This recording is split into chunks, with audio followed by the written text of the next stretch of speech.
been a long time since we've shot a show. People are going to be like, man, they've aged. Speak for yourself. Steven looks like 6 months older. Kevin looks a few pounds heavier. hey, I feel like you really think that. So like I feel like you're... No, I'm just kidding. I'm Steven. And I'm Kevin. In today's episode of the Steven and Kevin Show, we're going to talk about how to communicate your ICP, Ideal Client Profile.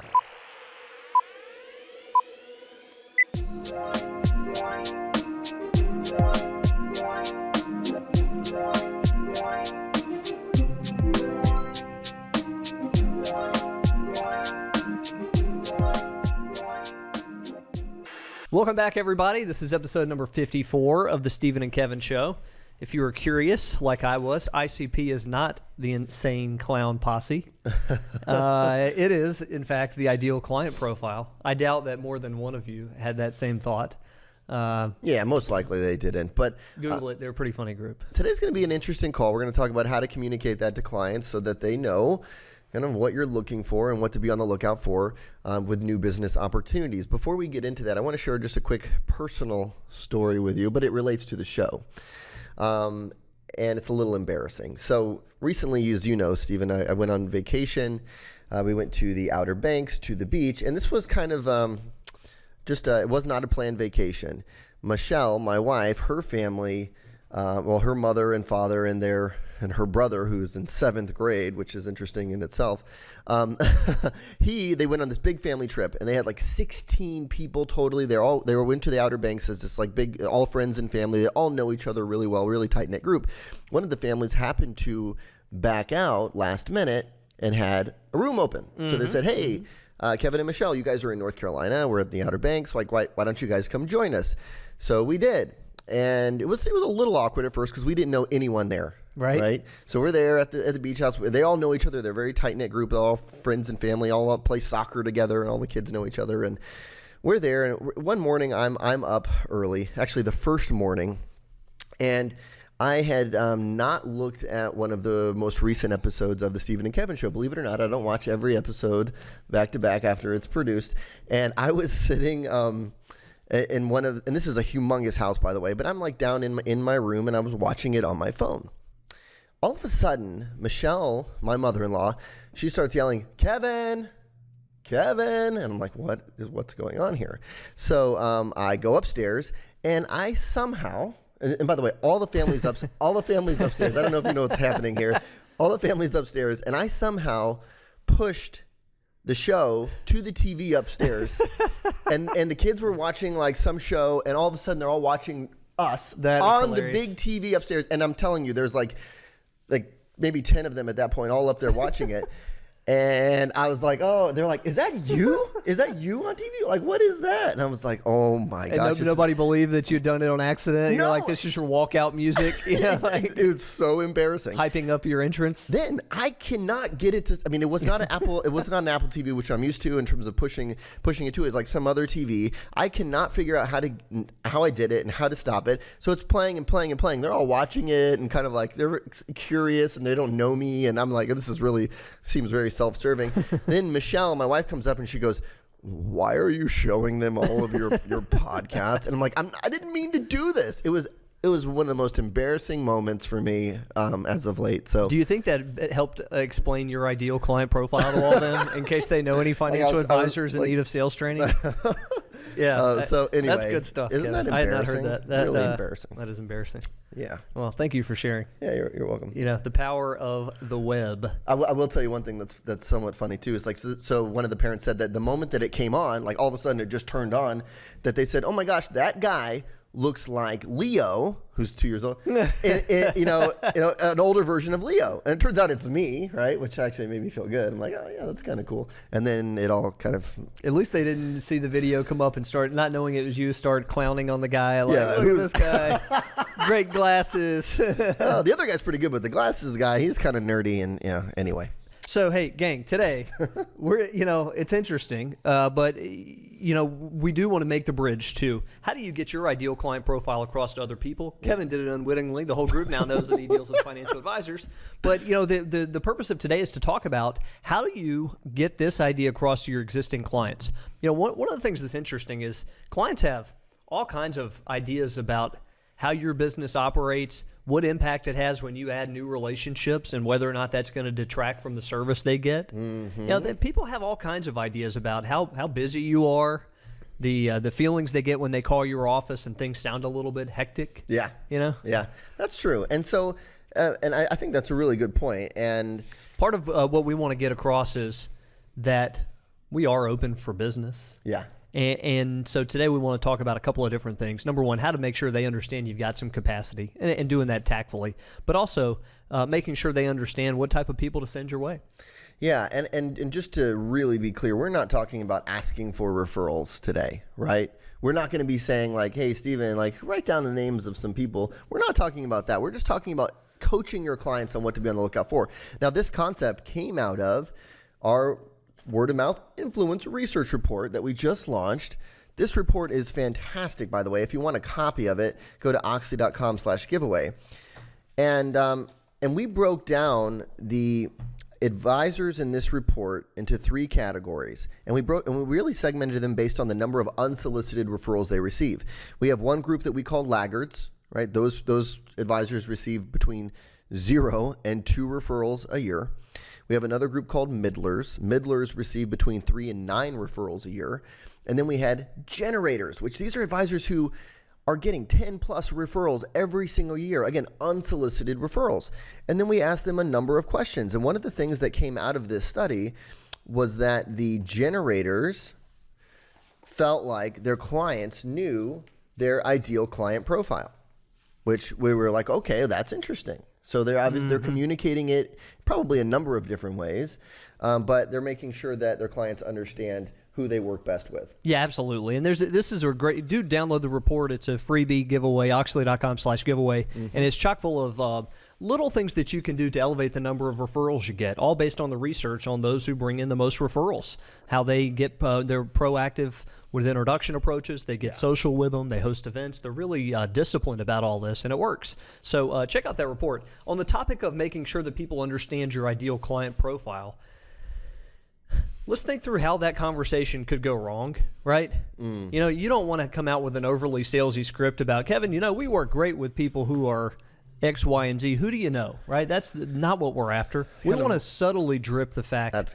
that we have capacity and that we are open to this specific type of relationship. Let's go through some of how that works, Kevin. Yeah, so in terms of how you segue, we feel like you need a good segue into that conversation, first and foremost, right? So I think what you just said about capacity is an excellent segue. Like if you've added a new team member, that's a really good one. If you have some new technology that's going to free you up a little bit, that's a really good one too. So you're not coming right out and saying, hey, you know, Kevin, we got a lot of extra room here. We've got room here for some new clients, which just comes across as like kind of a pitch, right? You're saying more of, hey, you know, we just brought on, we just onboarded a new team member, Sally. She's great with financial planning. It's going to lighten all of our loads a little bit. Or you might say, hey, you know, we've been working really hard on building out our infrastructure and using some new technology, a new CRM, some new solutions for workflow.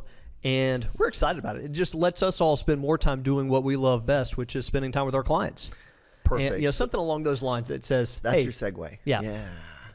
And then you're shifting gears, and as you're segueing into this, you don't want to go straight from that into, well, hey, who do you know that could come our way because we've got room for them? No. You might say, you know, there were, so let's say, for example, I started in with, well, we brought on Sally, a CFP on our team, and she's been just fantastic at freeing us up and doing a lot of the planning work, and she's great at it. One of the things that we've had trouble with over the years is that there are points where we just couldn't take on new business because we were floored. I mean, we do such a thorough job for our existing clients, we didn't have the room to bring on anybody else. And so you're shifting gears and explaining a little bit about, well, you know, the situation, and now you're saying, well, hey, now we do have a little bit of room. Yeah. So, you know, as you know, I know you know, think of us when, and then fill in the blank at that point, right? So like your segue, by the way, I think is fantastic. And then from there you would just say, you know, think of us if you know anyone who is, and then give them a couple scenarios and give them ideas of things to be on the lookout for. So if it's anyone who's, you know, obviously, you know, switching jobs, nearing retirement, if they're selling a business, or if they're going through a divorce. I mean, I know that's a touchy subject, but we deal with a lot of people who are going through a divorce, and we've become experts on that, or whatever it might be. But give them some things to think about scenarios, so then they can say, if they encounter it, that it triggers in their mind, that's who Steven works with. Yeah. Right. And you can throw in, like, you can insert your own personality here. So if you said, hey, by the way, we if somebody's asking you, how's business, Kevin? You're saying, well, it's been great. We've been working hard. We got Sally onboarded. She's doing a lot of our financial planning now. It's really freed us up. There was a point where we couldn't take on any new relationship if we tried. I mean, we just were running flat out, and now that's freed us up a little bit. Now we've got room. And don't worry, I'm not going to hit you up for referrals. You can throw in a one-liner like that if you want. Don't worry, I'm not going to be asking you to make a list of people to send our way, but do keep us in mind. If you run across somebody who fits A, B, or C mold, we're always open to a conversation. Yeah, and so with one of my coaching clients, we went through this concept, which was perfect for him because he had just added a new team member, and he started basically doing this with his clients, and he said one of the things that was an outcome of it is just, one, he's like, I know I'm coaching my clients on what to be on the lookout for, which is great, which in the long term will be beneficial, right? I'm going to keep reinforcing it to them, what I'm looking for, who we work best with. But the other, he said, is just a byproduct of letting them know that we are open for business. He said, because I feel like so many times clients think that we are, we're not in that growth mode anymore. I mean, he's a veteran advisor. He has a great business. And he said, I just don't think that they realize that we are actively looking to grow, right? Yeah. And he said, and when he had these conversations, I remember one person in particular told him that actually I have a friend who is about to retire, right? It was perfect. It was such good timing, but he's not putting them on the spot. And I think that's something that's important too with this, like you said, injecting your personality, being kind of just friendly, a little jovial about this, if that's your personality. Yeah, there should be no awkwardness in this one. That's right. It should not feel like, like they're sitting back and feeling a little weird that you're hitting them up for a referral. That's not it. Instead, you're educating them on the situations or the types of people with whom you work best. Yeah. Well, this category, what we're talking about today of educating clients on ideal client profile is one of a number of things that you want to drip on people over time. One of the things you'll find in this research report that you're able to download on page 9, it talks about some of the other things that you can drip. That first off, they know your ideal profile. Yep. Second, that your top clients can clearly articulate your value. Yes. And third, that your top clients know your backstory. And these were all things that were positively correlated with being a generator, being somebody who gets more referral flow. Exactly. And so you think about how these works. None of these work in a one-off. If you sat down with a client and you explained your ideal profile, you could do it so eloquently, and they'll forget it in a month. Right. This is something that's spaced repetition. You figure out where to drip it into conversation. The same with telling people your backstory. Yeah, that's a good one too. It's sticky. It'll stick with them a little longer, but at the same time, it's okay to repeat that. Hey, as you know, with my background, having the military experience first before becoming an advisor, that's how I'm wired. I'm disciplined with this. Well, you know what? That's interesting too, and we should do a separate podcast on that because when people do give referrals, they like to give context around someone, so that gives them the context. But so interesting to think that, and we were talking about calling these conversational marketing, but these are 3 types of conversations that generators are having more of, or they're more confident in their clients knowing backstory, ideal client profile, articulating value. Absolutely. Cool. So thinking about how practical application for all this, who do you have coming in today? Who do you have coming in this week that you could say specifically, hey, we freed up some capacity. Here's what we've been working on. Yeah. Right? Keep us in mind.